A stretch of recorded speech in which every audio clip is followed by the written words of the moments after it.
after that, I was watching. Any y'all familiar? It was a show used to come on BET called Rap City.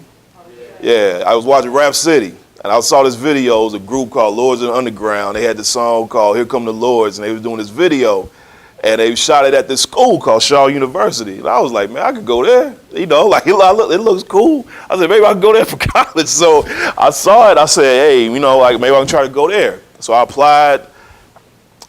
They let me in on academic probation. So it was in North Carolina. Like I'd never seen the school. I just saw it on TV through the video, you know. So I went up there and I went to school and I did really well. Like I was able to do a lot of stuff there.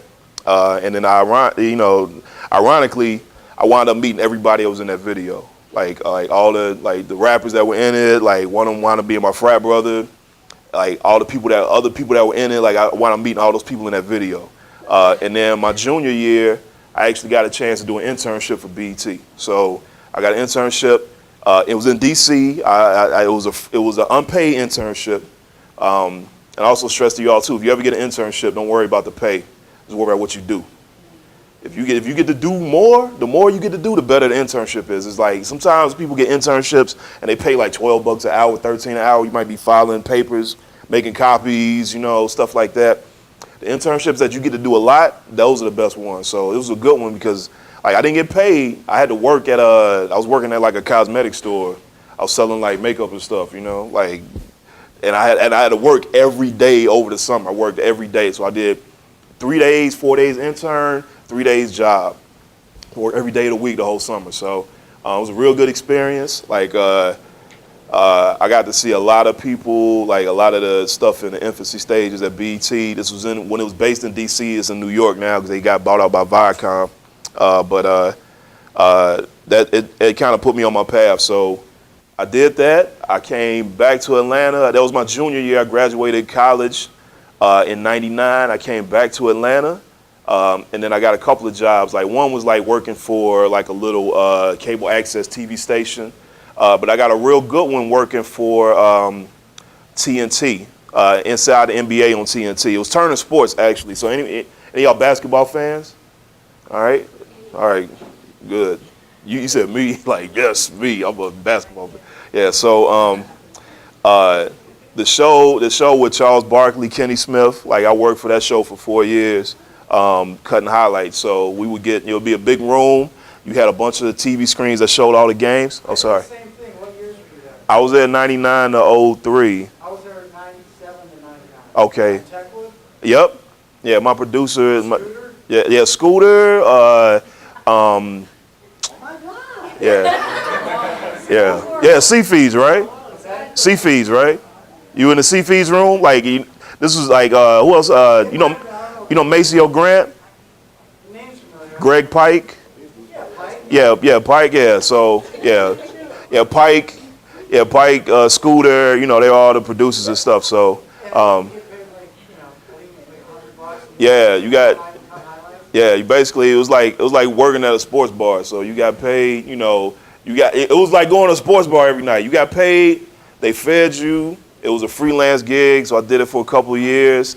And just also to let you know too, like on top of that, like I had multiple things that I did, you know. So some of the stuff was media stuff. Like I wrote for Rolling Out for a couple of years, for about 2 years. And this was all stuff I was doing all at once. So I was working at TNT, I was freelancing, writing for Rolling Out. And then I was working for a couple of post-production facilities doing stuff like just media type stuff.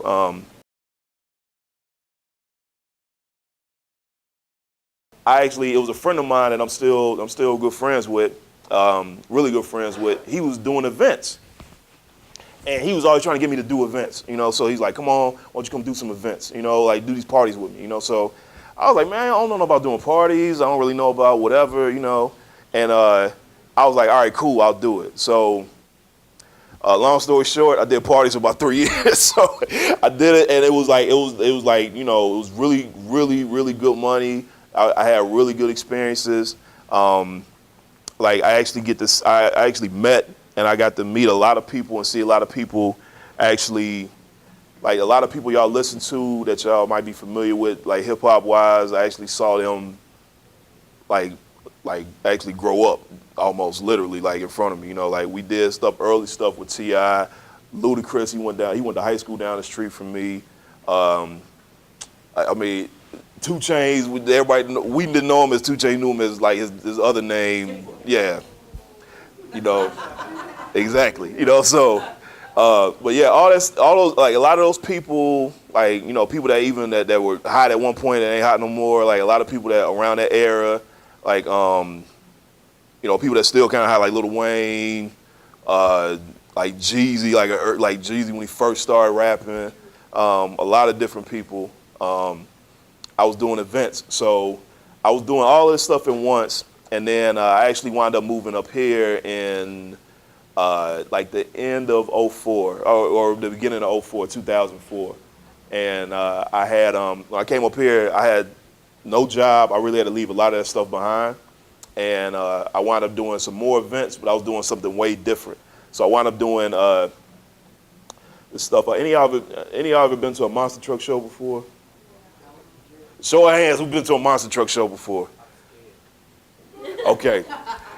Now, when I got this job. It was for Clear Channel. It was now Live Nation. It was out in Naperville. I was living on the South Side at the time. I was traveling all the way from the South Side, like 85th, all the way up to Naperville every day to go to work. You know, and then I was a promotion manager, so I was promoting monster truck shows.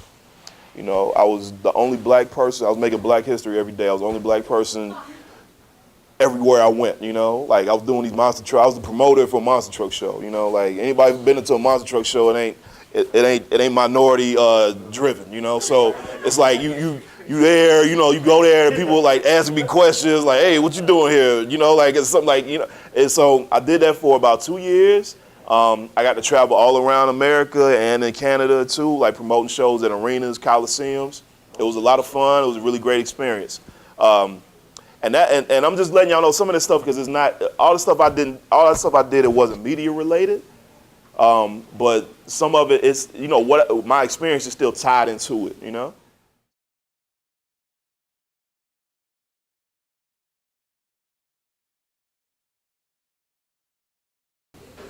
So I started doing what I used to do back in high school. I was writing. So I wanted to write what I liked about it. I like hip hop. I knew hip hop. So I started writing about it, you know. So I started doing articles, sending them out to people and stuff. And I got a couple of jobs. Like I wrote for a couple of different websites. One was called allhiphop.com.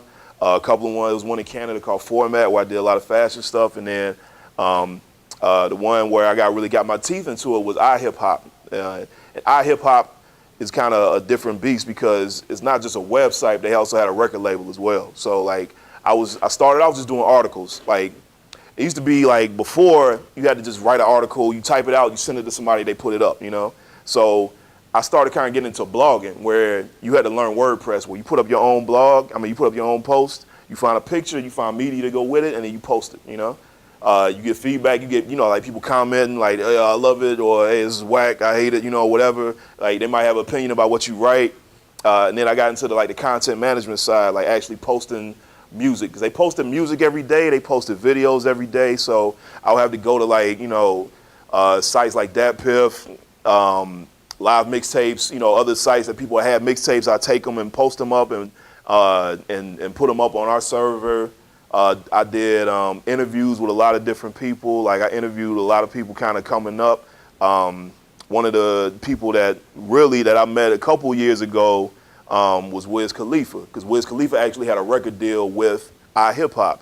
His first album is called Deal or No Deal. It was put out through iHipHop distribution. So it was fun. It was like I got to see a lot of artists like I had heard about Kendrick Lamar 3 years before, you know, he blew up, you know, like Wiz Khalifa, I heard about him way before, you know, like 2 years before Black and Yellow came out. Like a lot of these people I was seeing kind of on the rise, you know, and and I felt like I was getting my talent, you know, like really blogging, finding my voice, being able to still be in media. I was able to do like video interviews with people, phone interviews. Like I did phone interviews like Rick Ross and 50 Cent, and I was doing video interviews with like early like Wale before his dreads were like this long right here, you know.